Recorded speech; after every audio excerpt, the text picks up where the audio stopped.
Hello friends, मेरे इस YouTube channel में आप सभी का स्वागत है। आज हम डिस्कस करेंगे पृथ्वी की उत्पत्ति से संबंधित संकल्पनाओं के बारे में, hypothesis of origin of the earth. इस टॉपिक को दो पार्ट्स में बनाया गया है। टॉपिक को पूरा समझने के लिए आप इसका दूसरा पार्ट अवश्य देखें।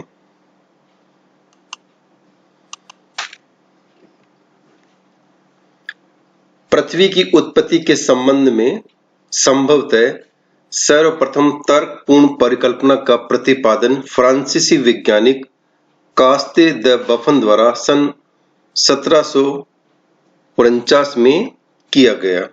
यानी कि किस प्रकार से पृथ्वी की उत्पत्ति हुई उसके बारे में जो कॉन्सेप्ट है, संकल्पना है, उसके बारे में सबसे पहले 1749 में फ्रांसीसी वैज्ञानिक कास्ते द बफन ने अपने कॉन्सेप्ट को जो है दिया और बताया कि किस प्रकार से पृथ्वी की उत्पत्ति जो है वो हुई।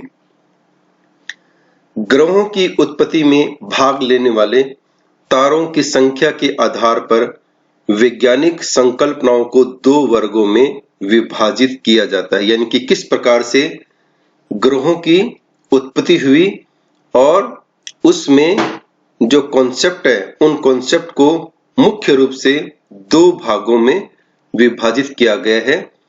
सबसे पहला है एक नंबर पे अद्वैतवादी संकल्पना। इस संकल्पना को पेरेंटल हाइपोथेसिस भी कहा जाता है, जिसके अनुसार ग्रहों तथा पृथ्वी की उत्पत्ति केवल एक ही तारे से हुई मानी जाती है। यानी कि जो अद्वैतवादी संकल्पना है, इसको पेरेंटल हाइपोथेसिस के नाम से भी जाना जाता है। और इस कॉन्सेप्ट में, इस संकल्पना में ये माना जाता है कि जो ग्रह है या पृथ्वी है, उन सब की जो उत्पत्ति है, उन सब का जो ओरिजिन है, वो एक तारे से हुआ माना जाता है।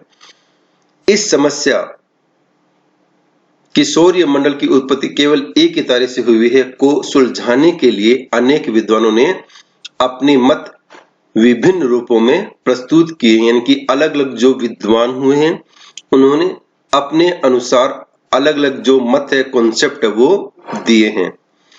इस दिशा में सर्वप्रथम प्रयास फ्रांसीसी वैज्ञानिक कास्ते द बफन द्वारा किया गया था। बाद में इमैनुअल कांट, लाप्लास, रॉस और लॉकियर ने अपने मत प्रस्तुत किए। यानी कि बफन के बाद में कांट ने, लाप्लास ने, रॉस ने, लॉकियर ने और भी बहुत सारे वैज्ञानिकों ने अपने अपने जो मत है वो प्रस्तुत किए कि किस प्रकार से एक तारे के माध्यम से जो है ग्रहों और पृथ्वी की उत्पत्ति हुई। दूसरा इसी में है द्वैतवादी संकल्पना। इस विचारधारा के अनुसार ग्रहों की रचना एक से अधिक, विशेषकर दो तारों के संयोग से मानी जाती है। यानी कि इसमें यह माना जाता है कि जितने भी हमारे ग्रह है और पृथ्वी है, उनकी जो उत्पत्ति है वो एक नहीं, दो तारों के संयोग से हुई है। इसलिए इसे बोला जाता है द्वैतवादी संकल्पना। इस कारण से इस संकल्पना को बायपेरेंटल कॉन्सेप्ट भी कहा जाता है। इस संकल्पना के अंतर्गत चेम्बरलिन तथा मोल्टन की ग्रहाणु परिकल्पना, जेम्स जीन्स एवं जेफरीज की ज्वारीय परिकल्पना, H.N. रसेल का द्वितारक सिद्धांत मुख्य है। यानी कि जो द्वैतवादी संकल्पना है, उसमें जो मुख्य संकल्पनाएं हैं, मुख्य जो कॉन्सेप्ट है, उसके अंतर्गत चेम्बरलिन तथा मोल्टन, जेम्स जीन एवं जेफरीज की ज्वारीय परिकल्पना, H. रसेल आदि की जो संकल्पना है, ये मुख्य मानी जाती हैं। यहां पर ये इस स्लाइड में दिखाया गया है, जो पहले बताया गया था उसी को यहां पर बताया गया है कि किस प्रकार से मोनिस्टिक और पेरेंटल हाइपोथेसिस में किन किन के कॉन्सेप्ट जो है मुख्य हैं, और ड्यूलिस्टिक और बायपेरेंटल कॉन्सेप्ट में किन किन की जो थ्योरी है, कॉन्सेप्ट है, वो मुख्य हैं। अब हम सबसे पहले डिस्कस करते हैं कांट की वायव्य राशि परिकल्पना को, gaseous hypothesis of Immanuel Kant की। कांट ने अपने जो विचार है वो किस प्रकार से व्यक्त किए। पृथ्वी की उत्पत्ति के संबंध में जर्मन दार्शनिक कांट ने 1755 ईस्वी में अपनी वायव्य राशि परिकल्पना का प्रतिपादन किया, जो कि न्यूटन के गुरुत्वाकर्षण के नियमों पर आधारित थी। यानी कि जो कांट की परिकल्पना थी वो विशेषकर जो न्यूटन का गुरुत्वाकर्षण का नियम था उस पर ये आधारित थी, और 1755 में इन्होंने अपनी इस परिकल्पना को बताया। सर्वप्रथम कांट ने यह मान लिया कि प्राचीन काल में ब्रह्मांड में बहुत से आद्य पदार्थ प्राइमोर्डियल मैटर बिखरे हुए थे। प्रारंभ में ये पदार्थ अत्यंत कठोर, शीतल तथा गतिहीन थे। यानी कि इस परिकल्पना के आधार में मुख्य बात कांट ने यह बताई कि जो ब्रह्मांड है, हमारा जो यूनिवर्स है, उसमें बहुत सारे आद्य पदार्थ है, विशेषकर वो बहुत कठोर थे, शीतल थे और गतिहीन थे। ये ब्रह्मांड में पहले से ही उपस्थित है, ऐसा कांट ने माना। पुनः कांट ने यह मान लिया कि अपनी आपसी आकर्षण के कारण ये कण आद्य पदार्थ एक दूसरे से टकराने लगे। बाद में आगे चलकर कांट ने बताया कि ये जो ब्रह्मांड में आद्य पदार्थ जो विद्यमान थे, ये आपसी आकर्षण के कारण जो है एक दूसरे से संपर्क में आके टकराने लगे। इस स्लाइड में बताया गया है कि किस प्रकार से कांट ने अपनी थ्योरी को आगे बढ़ाया। इस आपसी टकराव के कारण ताप तथा भ्रमण गति का आविर्भाव हुआ। यानी कि जो कण थे वो आपस में जब टकराने लगे तो उस टकराव के कारण से तापमान और जो भ्रमण गति थी वो उत्पन्न होने लगी। ताप में निरंतर वृद्धि होती गई, जिस कारण आद्य पदार्थ एक वायव्य राशि में परिवर्तित होने लगी। यानी कि धीरे धीरे जो तापमान था उसमें वृद्धि होने लगी और जो सारे आद्य पदार्थ थे वो एक वायव्य राशि के रूप में परिवर्तित होने लगे। ताप तथा भ्रमण गति के परिणाम स्वरूप प्रारंभिक शीतल तथा गतिहीन वायव्य पदार्थ एक तप्त तथा गतिशील निहारिका में परिवर्तित हो गए। यानी कि धीरे धीरे ये जो अपने आद्य पदार्थ थे, ये इनकी गति तेजी से बढ़ने लगी और बढ़ते बढ़ते है ये एक बहुत ही तप्त और गतिशील निहारिका के रूप में परिवर्तित हो गए। निहारिका ताप के आविर्भाव के साथ ही घूमने लगी। यानी कि जैसे ही तापमान बढ़ा, तापमान उत्पन्न हुआ, निहारिका जो है वो भी घूमने लगी, उसके आकार में वृद्धि होने लगी, जिस कारण ताप में वृद्धि से निहारिका की परिभ्रमण गति में भी वृद्धि होने लगी। यानी कि जैसे जैसे तापमान में और गति में वृद्धि हुई, वैसे वैसे जो निहारिका का जो परिभ्रमण गति थी उसमें भी धीरे धीरे तेजी जो है होने लगी। निहारिका इतनी तीव्र गति से घूमने लगी कि केंद्र प्रसारित बल, जिसका तात्पर्य है केंद्र से बाहर की ओर जाने वाला बल, जिसको सेंट्रीफ्यूगल फोर्सेस के नाम से जानते हैं, के प्रभाव से निहारिका के मध्य भाग में उभार आने लगा तथा इस क्रिया की तीव्रता के कारण, अर्थात केंद्र प्रसारित बल की तीव्रता के कारण, पदार्थ का एक चला निहारिका से बाहर निकल गया। यानी कि निहारिका की जो गति थी वो बहुत ज्यादा हो गई और बहुत ज्यादा होने से केंद्र से बाहर की ओर जो बल था उसके प्रभाव से निहारिका का जो मध्य भाग था, बीच का भाग था, उसमें एक उभार जो है होने लगा और उभार के कारण से एक जो छल्ला है वो निहारिका से बाहर की ओर निकल गया। यहां पर इस स्लाइड में बताया गया है सेंट्रीफ्यूगल फोर्सेज और सेंट्रीपिटल फोर्सेज के बारे में। इसमें जो है केंद्र से बाहर की ओर बल जा रहा है और इसमें बाहर से केंद्र की ओर बल आ रहा है। यहां पर ये अर्थ रोटेशन को बताया गया किस प्रकार से अर्थ का रोटेशन होता है और इसमें ये निहारिका को जो है वो बताया गया है।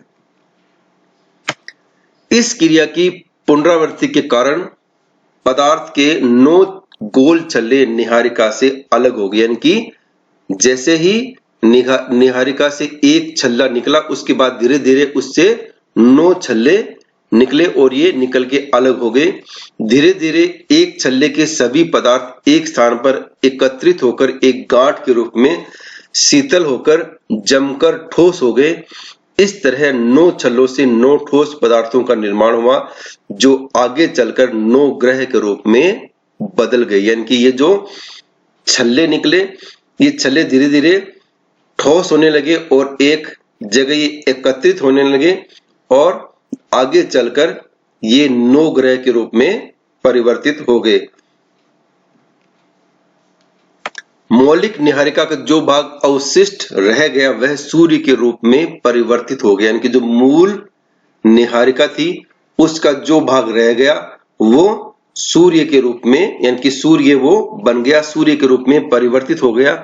उपयुक्त प्रक्रिया की पुनरावृत्ति के कारण ग्रहों से अनेक उपग्रहों का निर्माण हुआ, अर्थात नवनिर्मित गतिशील ग्रहों से केंद्रापसारित बल के प्रभाव से पदार्थों से वलयाकार छल्ले अलग हो गए, जिनमें से प्रत्येक छल्ला के सभी पदार्थ एक स्थान पर घनीभूत होकर उपग्रह बन गए। इस तरह संपूर्ण सौर मंडल का आविर्भाव हुआ। इसी में ये माना गया कि जो उपग्रह थे उन उपग्रहों से भी इसी तरह के पदार्थ निकले, छल्ले निकले और ये जो छल्ले निकले उपग्रहों से ये आगे चलकर जो है उन ग्रहों के जो है उपग्रह बन गए। तो इस प्रकार से आपने देखा कि किस प्रकार से कांट ने अपना जो सिद्धांत है वो प्रस्तुत किया।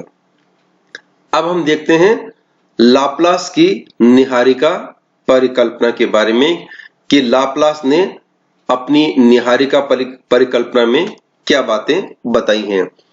फ्रांसीसी विद्वान लाप्लास ने अपना मत सन 1796 ईस्वी में व्यक्त किया, जिसका वर्णन उन्होंने अपनी पुस्तक exposition of the world system में किया। यानी कि जो फ्रांसीसी विद्वान लाप्लास थे इन्होंने 1796 ईस्वी में एक पुस्तक लिखी exposition of the world system.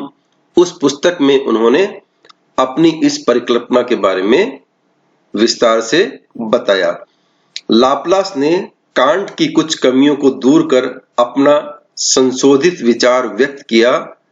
Can't की परिकल्पना के 3 मुख्य दोष थे, यानी कि जो लाप्लास ने अपना सिद्धांत परिकल्पना प्रस्तुत की उसमें जो कांट ने कुछ कमियां की थी उन कमियों को दूर करते हुए उन्होंने अपनी नई परिकल्पना जो है प्रस्तुत की और उन्होंने ये भी बताया कि जो कांट की परिकल्पना थी उसमें मुख्य 3 दोष कौन से थे। पहला दोष था निहारिका अथवा आद्य पदार्थ के कणों के टकराव से पर्याप्त ऊष्मा उत्पन्न नहीं हो सकती, यानी कि लाप्लास ने बताया कि जो कांट ने अपने सिद्धांत में ये बताया है कि जो निहारिका अथवा जो आद्य पदार्थ है उनके कणों में टकराव से जो ऊष्मा उत्पन्न हो रही है ये ऊष्मा उत्पन्न नहीं हो सकती है।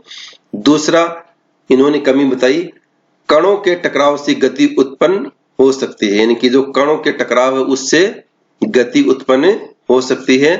और तीसरी बात इन्होंने बताई आकार में वृद्धि के साथ गति में वृद्धि नहीं हो सकती, यानी कि जैसे जैसे आकार बढ़ेगा पदार्थों का आकार बढ़ेगा वैसे वैसे गति में वृद्धि जो है वो नहीं हो सकती है। तो लाप्लास ने कांट के सिद्धांत में 3 कमियों को बताते हुए अपना नया जो है कॉन्सेप्ट परिकल्पना जो है वो प्रस्तुत की। ये इस स्लाइड में दिखाया गया है कि कब लाप्लास ने अपना सिद्धांत जो है वो प्रस्तुत किया।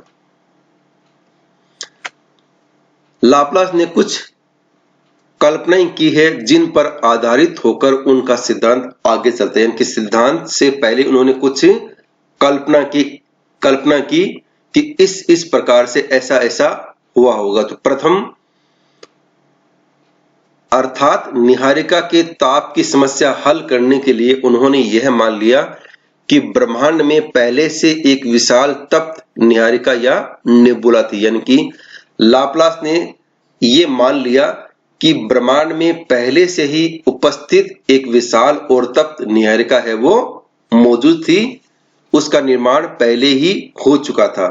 दूसरा इन्होंने ये माना यह निहारिका प्रारंभ से ही गतिशील थी, यानी कि इस निहारिका में जो गति थी वो पहले से ही थी, ये स्थिर नहीं थी, बाद में इसमें गति उत्पन्न नहीं हुई थी, पहले से ये गतिशील थी। यह निहारिका निरंतर शीतल होकर आकार में सिकुड़ती गई। तीसरी बात इन्होंने मानी कि जो निहारिका है ये लगातार शीतल होकर आकार में साइज में ये सिकुड़ती गई। अतीत काल में ब्रह्मांड में एक गतिशील एवं तप्त महापिंड था जिसको लाप्लास ने निहारिका का नाम दिया। यानी कि बहुत ही अतीत काल में ब्रह्मांड में एक गतिशील और तप्त महापिंड था जिसको इन्होंने निहारिका का नाम जो है वो दिया है। निहारिका की गति के कारण विकिरण द्वारा उष्मा का ह्रास होने लगे। यानी कि जैसे जैसे निहारिका घूम रही थी, चक्कर लगा रही थी, वैसे वैसे विकिरण के द्वारा जो ताप था वो धीरे धीरे उसका ह्रास जो है वो होने लगा, जिस कारण इसका बाह्य भाग शीतल होने लगा। यानी कि ताप का ह्रास होने से जो निहारिका का बाहर का भाग था धीरे धीरे वो शीतल ठंडा होने लगा। इस प्रकार निहारिका के निरंतर शीतल होने के कारण उसमें संकुचन होने लगा। यानी कि जैसे जैसे निहारिका में ताप का ह्रास होने लगा वैसे वैसे इसका जो बाहर का जो भाग था वो शीतल होने लगा, और शीतल होने से उसमें जो संकुचन है, सिकुड़न है, वो होने लगी। परिणाम स्वरूप निहारिका के आकार अथवा आयतन में ह्रास होने लगा। आयतन में कमी के कारण निहारिका की गति में निरंतर वृद्धि होने लगी। यानी कि ठंडा होने से, सिकुड़न होने से धीरे धीरे क्या हुआ, उसके आकार और आयतन जो है वो उसमें कमी होने लगी, और आयतन में कमी के कारण से निहारिका की जो गति थी वो धीरे धीरे वृद्धि उसमें होने लगी। अत्यधिक गति के कारण केंद्रापसारित बल सेंट्रीफ्यूगल फोर्सेस के कारण निहारिका के मध्यवर्ती भाग के पदार्थ भारहीन होने लगे तथा मध्य भाग बाहर की ओर उभरने लगे। यानी कि गति बहुत ज्यादा होने के कारण और सेंट्रीफ्यूगल फोर्सेस के कारण जो निहारिका के बीच वाला मध्य का भाग था ये भारहीन होने के कारण से बाहर की ओर इसमें उभार जो है वो उत्पन्न होने लगा। ऊपरी भाग निरंतर शीतल होने के कारण अत्यधिक घना हो गया, परंतु यह ऊपरी भाग निचले भाग के साथ भ्रमण नहीं कर सका। इनकी जो ऊपर वाला भाग था ये अधिक शीतल होने के कारण से बहुत ज्यादा घना यानी कि ठोस हो गया, परंतु यह नीचे वाले भाग के साथ में ये रोटेशन जो है घूम नहीं सका, भ्रमण नहीं कर सका। इस प्रकार ऊपरी भाग निरंतर शीतल होने तथा सिकुड़ते मध्य भाग से छल्ले के रूप में पृथक होने लगा।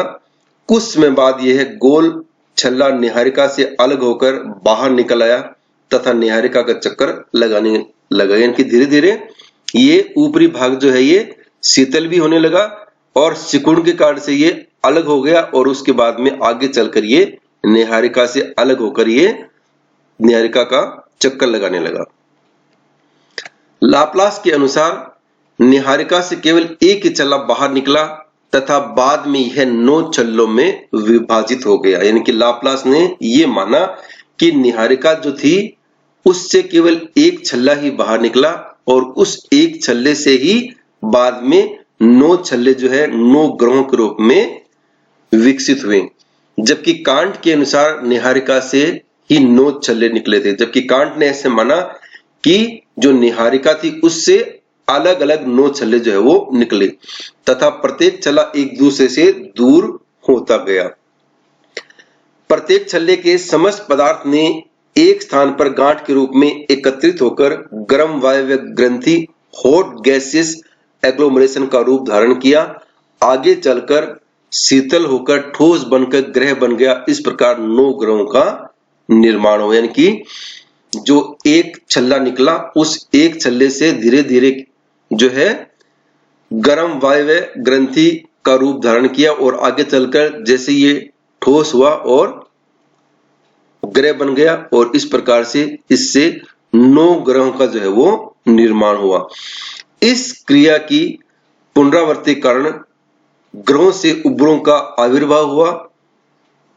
निहारिका का अवशिष्ट भाग सूर्य बन गया। यानी कि इन्होंने माना कि इस क्रिया की धीरे धीरे पुनरावृत्ति होने लगी और पुनरावृत्ति के कारण से ग्रहों से ही उपग्रहों का निर्माण हुआ, विकास हुआ, जन्म हुआ और निहारिका का जो अवशिष्ट भाग बन गया था वो सूर्य के रूप में बन गया।